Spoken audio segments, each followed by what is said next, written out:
Hey guys, welcome back to my channel and I hope you guys are doing well. So आज मैं बात करूंगी एक ऐसे गांव की जो कि 200 सालों से वीरान पड़ा हुआ है, जहां से लगभग 5000 लोगों से भी ज़्यादा लोग रातों रात गायब हो गए। ये गांव है राजस्थान का कुलधारा गांव, जो कि पूरे इंडिया में ही नहीं, यहाँ तक कि पूरे वर्ल्ड में ये भूतिया गाँव में से एक माना जाता है। और आज तक भी मतलब 200 सालों से ये जो गांव है ये वीरान पड़ा हुआ है और ये अभी तक भी दोबारा से नहीं बस पाया है। तो क्या कहानी है इस गांव की और आखिर क्या राज है इसके पीछे, जो कि इसे हॉन्टेड बोला जाता है, और इसके पीछे की काफ़ी स्पूकी स्टोरीज हैं। तो चलिए स्टार्ट करते हैं आज का वीडियो, जो कि कुलधारा विलेज के ऊपर है। कुलधारा गांव स्टैब्लिश हुआ सन 1291 में और ये राजस्थान के जैसलमेर से 17 किलोमीटर दूर ये गांव मौजूद है। और माना जाता है कि साल 1300 में यहाँ पर जो पालीवाल ब्राह्मण्स थे, जो पालीवाल ब्राह्मण समाज था, उन्होंने सरस्वती नदी के किनारे ये गांव बसाया था। पहले एक टाइम ऐसा था जब इस गांव में बहुत ज़्यादा हलचल और चहल पहल हुआ करती थी, पर अब के टाइम पर यहाँ पे कोई भी इंसान भटकना ही नहीं चाहता है। तो कुलधारा गांव बेसिकली ब्राह्मण्स ने बसाया था, जो पाली क्षेत्र से जैसलमेर चले गए थे और कुलधारा में बस गए थे। इस गांव की बुक्स में कहा जाता है कि पाली के ब्राह्मण कथन ने सबसे पहले यहाँ पर अपना घर बसाया था और साथ ही एक तालाब भी खोदा था और उन्होंने वहाँ पर अपना जो है रहना शुरू किया था उस टाइम से। और जो लोग पाली ब्राह्मण्स होते हैं उनको पालीवाल कहा जाता था उस टाइम। अब 1800 दशक में एक सलीम सिंह नाम का एक गांव मंत्री हुआ करता था, जिसके अधीन एक राज्य हुआ करता था।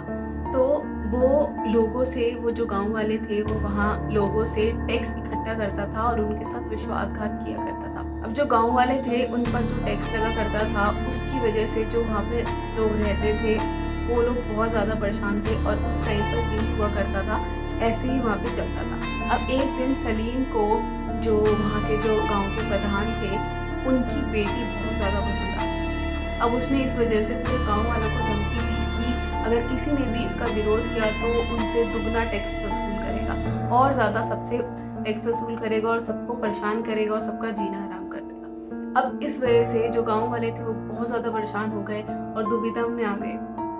अब जो प्रधान थे वो तो अपनी बेटी की इज्जत बचाने के चक्कर में और यहाँ तक कि गांव वालों के चक्कर में उन्होंने ये डिसीजन लिया कि हम लोग सबके सब मिलकर पूरा गांव रातों रात खाली कर देंगे और यहाँ से चले जाएंगे। तो उन लोगों ने ये डिसाइड किया और वो लोग यहाँ से चले गए। जाते जाते उन लोगों ने पूरे गांव को श्राप दिया कि उनके जाने के बाद इस गांव में कोई भी दोबारा नहीं बस पाएगा और ये जो गांव है ये ऐसे का ऐसे ही रह जाएगा और दोबारा कभी भी नहीं बस पाएगा। तो ये श्राप देकर वो लोग उस गांव से चले गए। अब कुछ गांव वाले तो इधर उधर बस गए, पर वहाँ पर वो जो पूरी जगह थी, 84 गांव थे और सारा का सारा वो खाली हो चुका था। और सलीम सिंह जब वापस आया तो पूरा गुस्से से आग बबूला हो चुका था और वो हैरान परेशान था कि आखिर पूरा का पूरा गांव खाली हो गया और वो वैसे का वैसे ही छोड़कर चले गए थे लोग उस गांव से और वो पूरा वीरान पड़ा था उसके बाद से। अब बोला जाता है कि उसके बाद वहाँ जिसने भी रुकने की कोशिश करी है या वहाँ पर अपना घर बनाने की कोशिश करी है या बसने की कोशिश करी है, उससे वहाँ पर कुछ अजीब भूतिया घटनाएं देखने को मिली है। और कोई भी वहाँ एक रात से ज़्यादा मतलब हो ही नहीं सकता कि वहाँ पे कोई रात को रुक जाए, क्योंकि माना जाता है कि वहाँ पर बहुत सारी पैरानॉर्मल एक्टिविटीज़ होने लगी है। बहुत सारी आत्माओं का मतलब ऐसा माना जाता है कि वहाँ पर बहुत सारी आत्माएं हैं और रात के समय में वो दिखाई देती हैं, वहाँ पे परछाइयाँ दिखाई देती हैं, आवाज़ें सुनाई देती हैं और इस तरीके की आवाज़ें सुनाई देती हैं कि ऐसा लगता है कि उन आवाज़ों में इतना दर्द है और ऐसा लगता है कि कोई तुम्हारा पीछा कर रहा है। और इस वजह से वहाँ पर कोई भी नहीं रुक पाता है और किसी ने भी वहाँ उसके बाद बसने की कोशिश नहीं करी, इसलिए वो अभी तक वीरान पड़ा हुआ है वो गाँव। और वहाँ पर सब कुछ वैसा का वैसा ही है अभी तक। अगर आप अभी भी वहाँ जाके देखेंगे तो अभी भी आपको वीरान ही दिखेगा और सेम वैसा दिखेगा। जो कुलधारा गांव था वो काफ़ी बड़ा हुआ करता था, जिसके अंदर कुछ 84 छोटी बस्तियां भी शामिल थी और जो झोपड़पट्टियां थी वो पूरी तरीके से खंडर बन चुकी थी। और वहाँ पर एक मंदिर हुआ करता था जो कि एक वही मंदिर था जो कि श्राप से मुक्त था।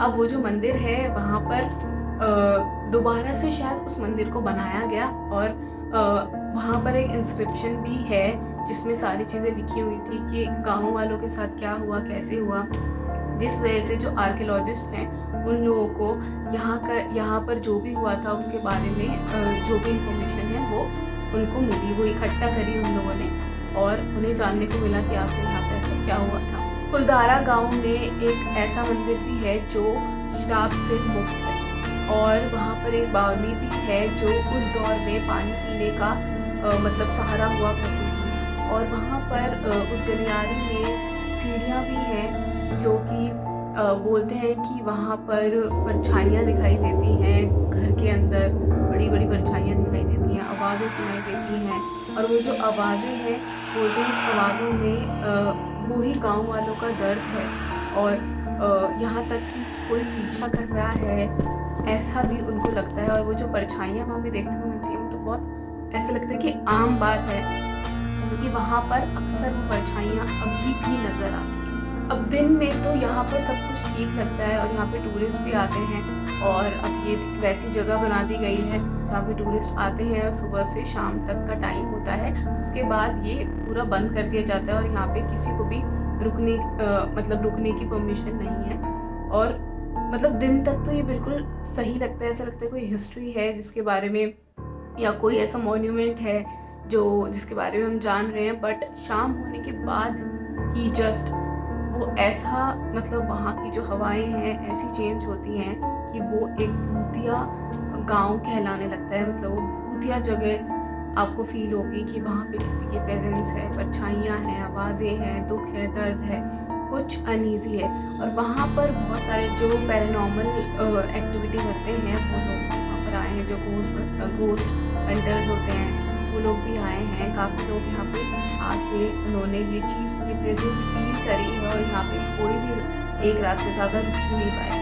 उसको कुछ ना कुछ यहाँ पे आवाज़ें, परछाइयाँ हमेशा ही देखने को मिली हैं और वो वहाँ से भाग गए। माना जाता है कि कुछ लोग तो मिसिंग भी रहे हैं, कुछ लोग जो आए थे उनका पता भी नहीं है, पर अब तो ये एक टूरिस्ट जगह हो चुकी है और एक टाइम लिमिट है यहाँ पे आओ देखो कि कैसा है। और अभी भी वो वीरान पड़ा हुआ है, वो जगह वैसी की वैसी है और अभी भी इतना टाइम हो गया, इतने साल गुजर गए हैं और वो जो गवर्नमेंट है उन्होंने डिसाइड किया कि इसको नहीं बनाना है और इसको हम ऐसे ही रखेंगे क्योंकि वहाँ पे इतनी ज़्यादा घटनाएं होने लगी, भूतिया घटनाएं होने लगी हैं और फिर उसे मतलब पूरी तरीके से हॉन्टेड माना जाने लगा उस जगह को, कुलधारा विलेज को। इस वजह से उसे शाम के समय बंद कर दिया जाता है और कोई भी उसके आसपास नज़र नहीं आता, ना कि उसे अंदर जाने की कोई परमिशन है। तो ये थी गाइस कुलधारा विलेज की कहानी, वहाँ का राज। तो आई होप आपको अच्छा लगा हो और अगर आपको ऐसे ही कंटेंट पसंद है तो आप मुझे सब्सक्राइब कर सकते हैं और तब तक के लिए मैं मिलूंगी आपको नेक्स्ट वीडियो में कुछ ऐसी इंटरेस्टिंग कंटेंट के साथ जिसके पीछे कोई मिस्ट्री है, राज है या फिर कोई हॉरर एक्सपीरियंस है या कुछ भी। तो मैं ऐसे कंटेंट के साथ आपको नेक्स्ट वीडियो में मिलूंगी। तब तक के लिए tata, bye bye and take care.